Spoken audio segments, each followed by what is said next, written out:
Ketua SDT IKSM Santosa Asih yang dibawakan oleh Bapak Dr. Ulisal Karminggotan Nainggola. Kepada Bapak dipersilakan.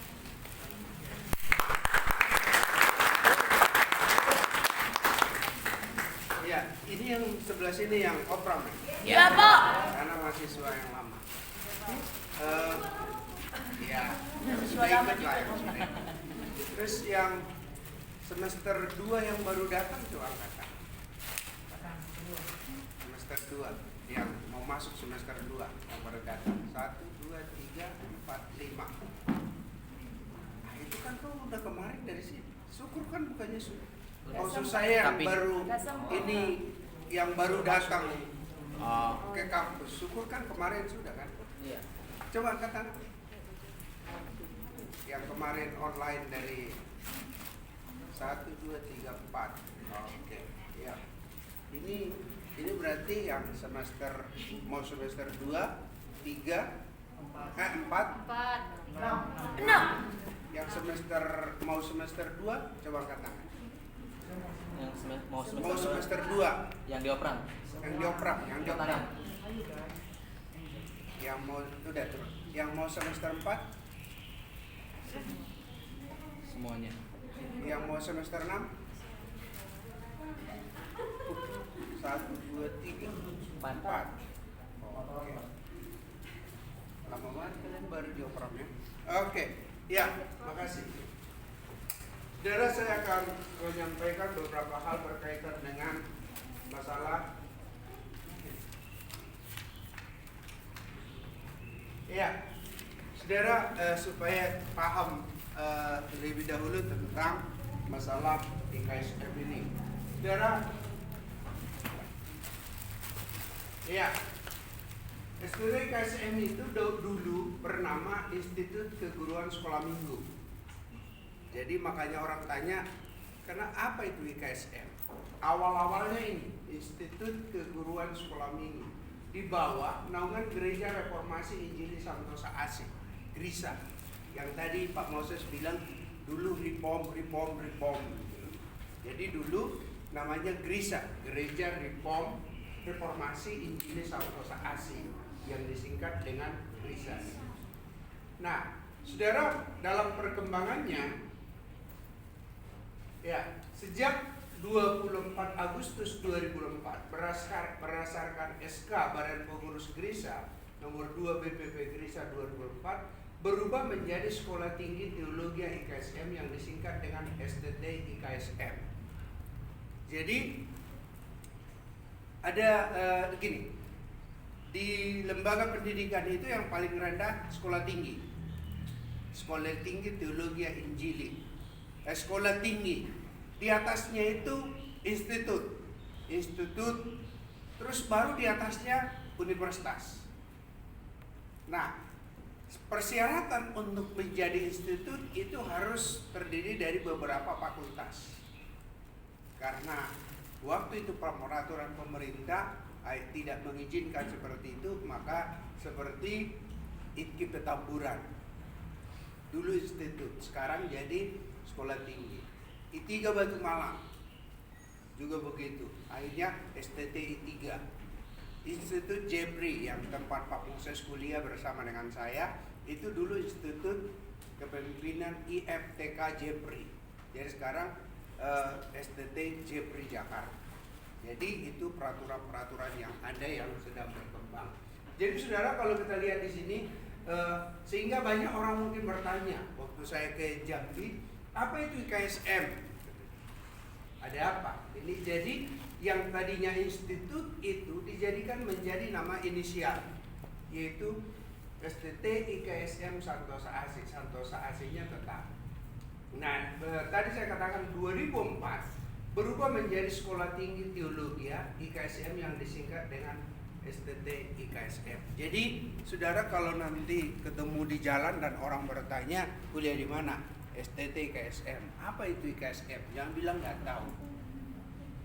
Ya, dulunya itu adalah Institut Keguruan Sekolah Minggu. Tapi oleh peraturan pemerintah pada waktu itu akhirnya sedikit berubah. Pak Enos masih ya? Masih IKSM. Tapi tamat sudah STT. Oh, udah STT juga sih. 2010 STT IKSM Santosa. Oh, 2010. Iya. Berarti masuknya masih IKSM. Iya. Lama banget kau 6 tahun. 2010 saya masuk. 2010. Oh iya, berarti sudah IKSM. STT IKSM. Iya. Oke. Terus STT IKSM Santosa Asi didirikan untuk mengemban visi dan misi mempersiapkan pelayan Tuhan guna memenuhi tuntutan dan kebutuhan gereja. Coba perhatikan dari pemaparan yang disampaikan oleh Pak Moses tadi, dia sangat prihatin melihat pelayan-pelayan yang ada di gereja, secara khusus untuk sekolah minggu. Di beberapa gereja asal kita dulu, ya kalau tamat SMA, kau mau urus sekolah minggu? Mau, udah ajar gitu aja.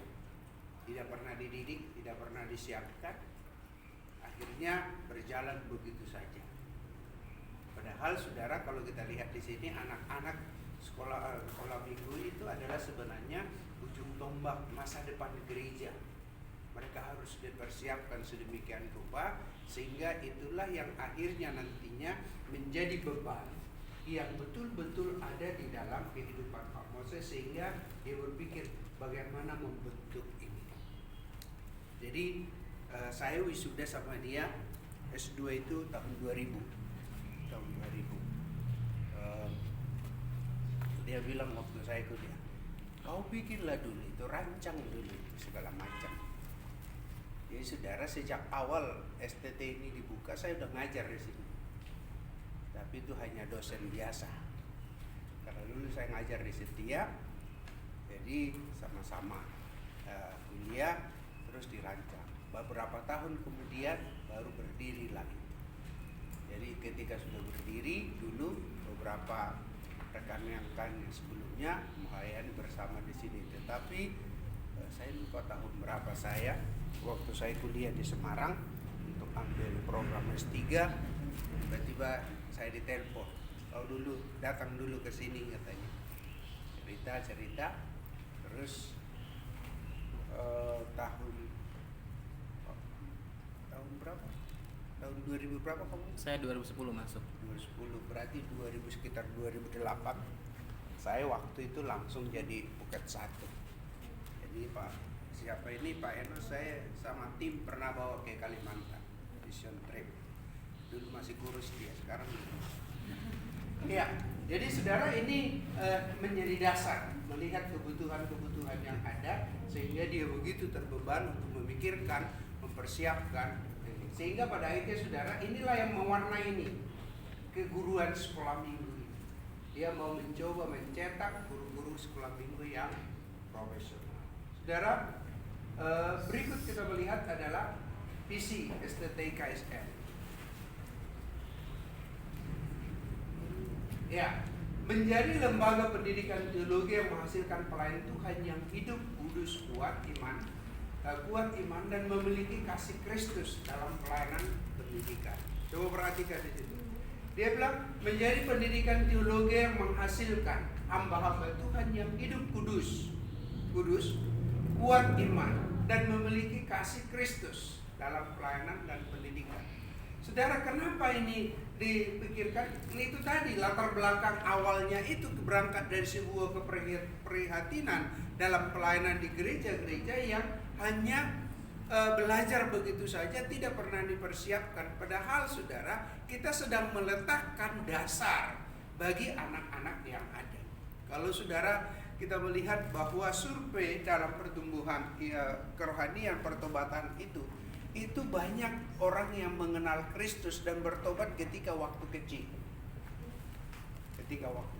Nanti maka pada akhirnya dalam pelayanan Tuhan Yesus, dia selalu menekankan tentang persoalan anak-anak itu. Nanti kita lihat di bagian yang berikut.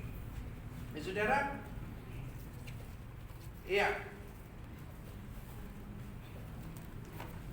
misinya menyelenggarakan pengajaran teologi dan pendidikan agama Kristen yang alkitabiah. Jadi ini yang kita melihat yang sedang kita lakukan di STT ini adalah menyelenggarakan pengajaran teologi. Artinya anak-anak mahasiswa itu dipersiapkan untuk memahami konsep dasar teologi yang alkitabiah dan juga pendidikan agama Kristen yang alkitabiah. Artinya apa? Yang dibangun berdasarkan sebuah konsep pemahaman yang jelas, supaya pada akhirnya kelak nanti dia mau menyampaikan kepada orang supaya apa? Konsepnya juga jelas. Jadi tinggal tidak asal jadi. Tidak harinya begini, menurut saya, perasaan saya pikir gitu. Saya pikir. Nah, akhirnya apa? Saudara, yang menjadi persoalan di dalam teologi seringkali adalah pengalaman dijadikan menjadi apa? Doktrin. Jadi saudara, sesuatu yang tidak bisa dijadikan doktrin itu adalah pengalaman. Yang kedua, kisah. Dan yang ketiga adalah salah satu teks kebenaran firman Tuhan. Contoh sederhana begini. Ketika Tuhan Yesus murid-murid mengusir setan. Saudara, mengusir setan, waktu itu setannya nggak mau pergi-pergi. Pernah baca? Nah, setelah itu Tuhan Yesus bilang apa? Jenis ini tidak dapat diusir selain doa dan puasa.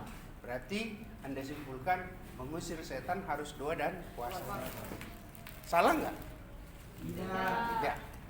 Tapi tiba-tiba di tengah jalan Anda ketemu orang yang kerasukan. Anda mengusir setan. Harus doa puasa lagi nggak? Enggak kan? Mau puasa 2 hari udah mati duluan dia. Iya kan? Maka dia bilang itu satu teks itu tidak bisa dijadikan menjadi dasar teologi. Pengalaman, contohnya berdoa itu saya biasanya berdoa jam 2 pagi. Itu sunyi, senyap, enak. Sepertinya doa kita dijawab oleh Tuhan. Mungkin doanya saat itu dijawab. Tapi tidak berarti berdoa itu hanya jam 2 pagi. Jam 7 siang, jam 5 pagi dan segala macam tidak bisa. Jadi kenapa? Itulah sebabnya di sini dikatakan untuk menyelenggarakan pengajaran teologi dan pendidikan agama Kristen yang alkitabiah. Lanjut. Nah, melaksanakan penelitian dalam bidang teologi dan Saudara, ini menjadi target kita semua. Artinya dalam Tridharma perguruan tinggi itu pengajaran, penelitian dan pengabdian. Ada 3 Tridharma perguruan tinggi. Yang pertama pengajaran. Pengajaran kita sudah lakukan.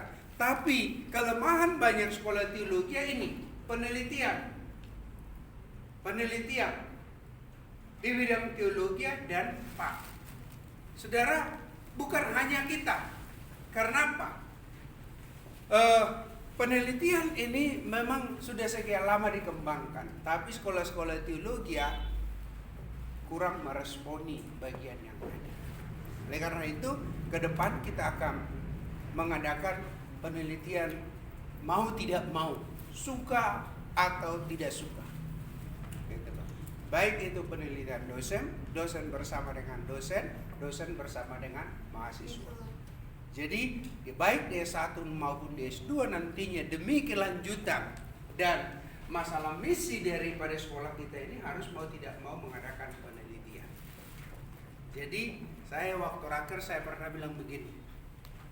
Sebenarnya yang paling sederhana, yang paling cepat dulu kita coba pikirkan adalah di moto kita itu kudus buat kasih. Kudus buat kasih. Inilah dulu yang perlu diteliti. Terhadap siapa? Mahasiswa, karyawan, maupun alumni. Sudahkah ini mewarnai dan memberi semangat atau spirit yang ada dalam kehidupan mahasiswa?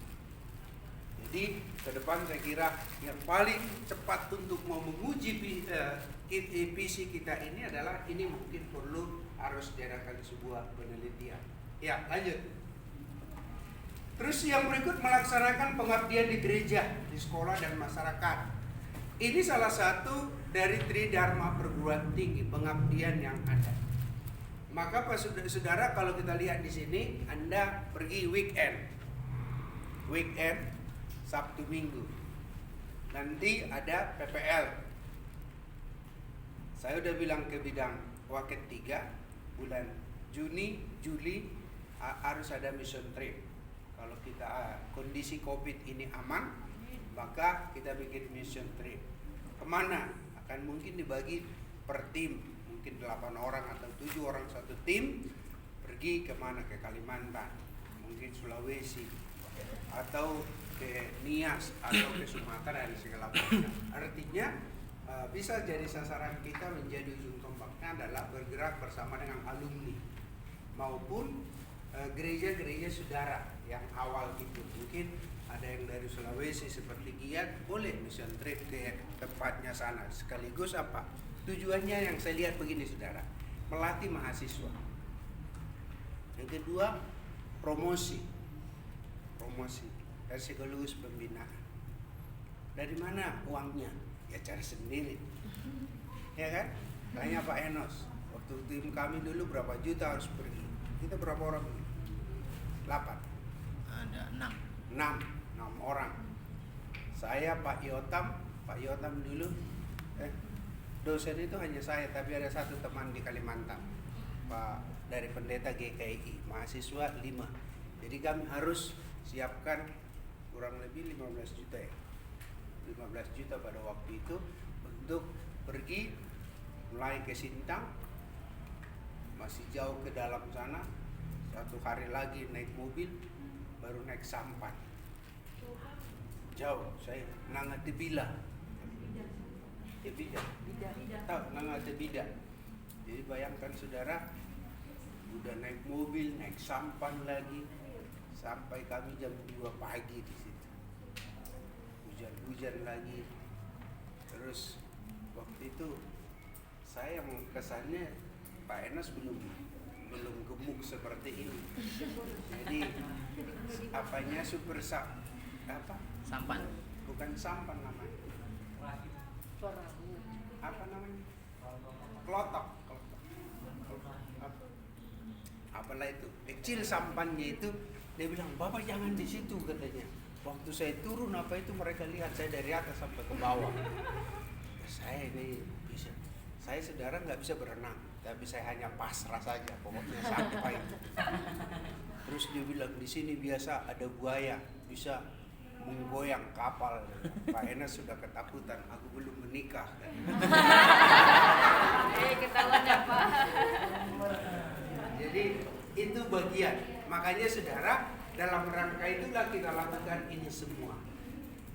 Untuk coba lihat pengajaran ini mencakup Tridharma perguruan tinggi. Pengajarannya ada, penelitiannya ada, dan juga untuk pengabdian masyarakat. Saudara, di Borang kita ini yang menjadi persoalan yang sedikit kemarin mengalami kesulitan. Ini di sini kita hampir 0 nilainya. Dosen-dosen mahasiswa hampir tidak melakukan penelitian. Jadi ketika dinilai semuanya itu, ini yang pada akhirnya membuat lembaga kita nilainya kecil. Tapi saudara, kalau ini nantinya ini oke, jalan. Yang 2 ini, yang ini udah dilakukan, dan yang terakhir ini saya kira dari C bisa jadi ke B. Oleh karena itu nanti di dalam Anda mata kuliah penelitian dan segala macam, kita mendorong supaya semua apa yang ada itu dijadikan menjadi penelitian bersama, dan itu akhirnya nanti dimasuk di jurnal dan segala macam. Supaya kalau ini 2 ini bergerak bersama-sama saudara, ini akan nilainya tinggi. Itu persoalan yang kita lihat. Ya, lanjut. Moto IKSF, coba perhatikan di sini. Kudus. Lanjut. Kuat. Kasih. Inilah dari visi-misi yang ada turun ini menjadi sebuah moto. Kudus, kuat, kasih. Saudara, kenapa pada akhirnya tentang kesalahan dan segala macam itu menjadi katakanlah masalah dosa dan segala macam itu akhirnya kita skorsing? Ini kita bicara kudus. Kenapa penerapan dari sini diangkat? Penerapan disiplin yang ada diambil dari sini. Jadi maka saudara, kalau kita lihat di sini, kita langsung mau tidak mau kita skor, kalau enggak dicabut. Bayangin aja kalau mereka sudah melakukan hubungan seksual segala macam, masih belum waktunya, di mana kekudusan? Gitu. Jadi sudah cium-ciuman lagi, pacaran segala macam, itu dia. Nah, kuat dan kasih. Tapi saudara, 3 hal ini memang tidak berdiri sendiri. Tidak berdiri sendiri. Oleh karena itu perlu dipupuk dan diperhatikan dari 3 ungkapan-ungkapan yang ada di sini. Ya, lanjut. Nah, dasar pelayanan SDT KSM yang pertama, gembalakanlah domba-dombaku. Yohanes 21 ayat 15. Dia bilang, saudara, ini yang kita lihat, gembalakan. Karena apa? Tadi Pak Moses sampaikan adalah mereka seperti domba yang tersesat, yang masing-masing mengikuti jalannya sendiri. Dan tuayan memang banyak, tapi pengerja sedikit. Oleh karena itu saudara, dasarnya adalah ini, menggembalakan domba-domba. Jadi kita dulu mungkin di gereja, kita bagian dari situ. Tapi sekarang Tuhan panggil kita, Tuhan persiapkan kita untuk apa? Menjadi gembala bagi setiap orang. Jadi ketika Anda weekend, pelayanan terhadap sekolah minggu, ini sedang Anda lakukan, menggembalakan domba-domba. Karena apa saudara? Firman Tuhan katakan, kalau kita menyesatkan anak kecil itu, lebih baik apa? Ikat. Diikatkan. Langsung baru dibuang kemana? Ke laut. Bayangkan. Jadi karena itu, tak kala Anda menyampaikan kebenaran firman Tuhan, jangan menganggap begini, anak-anak nggak tahu protes, belum tahu apa-apa. Justru karena belum tahu, Anda perlu meletakkan sebuah dasar yang benar, yang tadi, yang Alkitabiah. Yang Alkitabiah. Supaya pada akhirnya apa? Mereka terbentuk. Saya selalu katakan begini. Saudara, guru agama saya, guru sekolah minggu saya dulu memang guru agama. Guru agama. Jadi semua cerita dalam Alkitab itu, saya sampai sekarang masih saya ingat ketika dia gayanya bercerita waktu saya anak-anak, saya bisa cerita. Yusuf, Maria, Daniel, segala macam, selalu dia ceritakan. Saya ketika baca firman Tuhan selalu saya ingat guru sekolah minggu saya. Bayangkan, saya sekarang 54 tahun. Itu berarti 50 tahun yang lalu saya masih ingat ceritanya dia. Di pikiran dan di benak saya masih terkonsep. Bayang, karena apa? Ya, guru sekolah minggu saya waktu itu karena apa? Ya di sana itu guru huriah atau porhanger atau ketua jemaat. Kebetulan dia juga guru sekolah, jadi konsepnya cukup bagus. Bukan yang asal-asalan. Bukan yang karena tamat sudah lepas sidik kau ngajar sekolah minggu, enggak. Maka konsep itu saya dapat. Kalau saya hanya sekedar membaca saudara, itu presentasinya kecil. Saya masih ingat semua cerita-cerita di Alkitab itu dari guru sekolah minggu saya. Bayangkan. Itu berarti sangat-sangat diperlukan ketelitian, kehati-hatian, dan pengajaran yang benar